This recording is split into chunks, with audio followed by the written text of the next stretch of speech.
పార్టీలు వాళ్ళు ఏం చేస్తారు? 2,30,000 జీతాలు తీసుకున్నారు. వీళ్ళందరూ ఏం చేస్తారు? వాళ్ళందరూ పని ఏమంటది? ప్రైవేట్కి ఇచ్చేస్తారు. రోడ్డు ప్రైవేట్కి ఇస్తే రోడ్డు పాడు చేశారు కాబట్టి నాకు ఈ డబ్బులు కట్టమని ఆ రోడ్డు మీదకి వచ్చిన వాడు దగ్గర డబ్బులు. పార్కులు ప్రైవేట్కి ఇస్తే పార్కుల్లో కింద వాడు అందరి మీద పన్నులు. పార్కుల్లో తీసుకున్నాడు, ఆ డబ్బులు వసూలు చేసుకొని జేబులు వేసుకుంటాడు. వీధి లైట్లు, రాబోయే రోజుల్లో వీధి లైట్లు, ఎల్ఈడి లైట్లు, తర్వాత సోలార్ సెట్ వచ్చేస్తుంది. మున్సిపల్ ఆఫీసులోకి వచ్చి అక్కడ కూర్చొని మేట్లు నొక్కుతారు. లైట్ వేయటం తీయటం లేదు. ఎక్కడ బలిపోతే కంప్యూటర్లు కనపడుతుంది. అక్కడ ఇప్పుడు దాకా ప్రతి మున్సిపాలిటీలో 30 మంది 40 మంది, పెద్ద మున్సిపాలిటీలో అయితే 70 మంది 50 మంది పనిచేస్తున్నారు.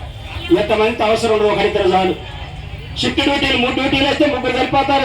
సిస్టమ్ వస్తే మరి విద్యుత్ కార్మికులు ఏం కావాలి? ఇవాళ వాహనాలు ప్రైవేట్ వారికి ఇచ్చేస్తున్నారు. మొన్న తీర్మానం చేసింది రాష్ట్ర ప్రభుత్వం. ఏ తీర్మానం చేశారు? 2026 మే 15వ తారీఖు నుంచి ఏ మున్సిపాలిటీలో కూడా కొత్త వాహనాలు కొనకూడదు. డైరెక్షన్ ఇచ్చేసారు. ఇప్పుడున్న వాహనాలు పాడైపోతే రిపేర్లు చేయించుకోరు. మరి ఏం చేయాలి?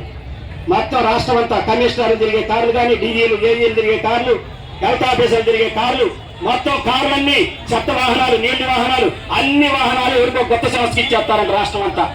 అది ఉత్తరప్రదేశ్ వాడో లేకపోతే జపాన్ వాడో జర్మనీ వాడో వస్తాడు. వాడు వచ్చిన తర్వాత మనల్ని పెట్టుకుంటారు.